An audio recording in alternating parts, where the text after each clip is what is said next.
Hi and welcome back to Classic MGB and another Viewers Cars episode. This time we're off to Tucson, Arizona and a 1969 MGB Roadster owned by Ron Kobernik since 1971. So let's take a look.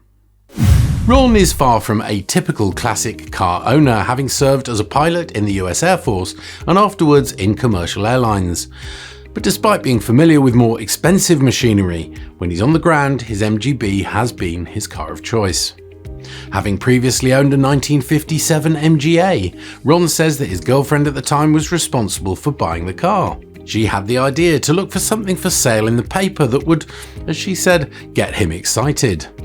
She discovered an advert for a low-mileage 1969 MGB Roadster, and soon they were looking at the car, which Ron remembers upon first sight as being gorgeous. But it was the test drive that had him sold on the purchase.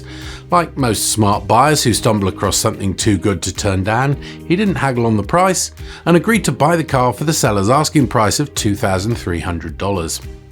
Clearly, Ron felt that a girlfriend that would find him an MGB was worth holding on to, and the car played a starring role when he drove from Arizona to Lake Tahoe on the Nevada highways in order to propose to her. Happily, she said yes, and they're still together 52 years later. Ron used the MGB as his daily driver throughout his Air Force career, briefly putting it into storage while he served in Vietnam. On his Air Force retirement back in 1988, he started using the car again, but the MGB's engine spun a bearing when on Interstate 5 near Harris Ranch in Coalinga, California. The car then spent the next 5 years in storage until Ron had the funds to rebuild the engine.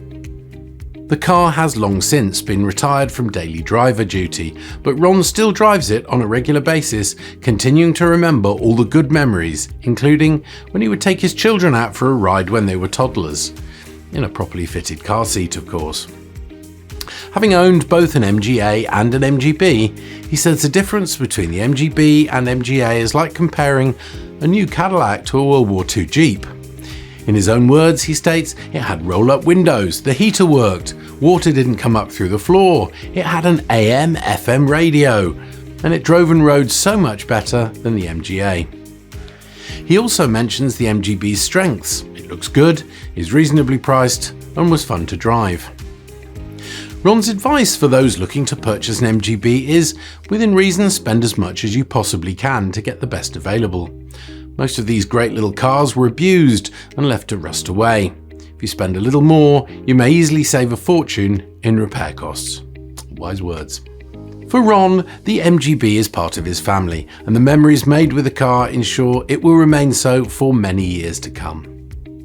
When asked to sum up the MGB, Ron pays the car the highest compliment a car can get. We've grown old together over the last 52 years, and she's aged a lot better than I have.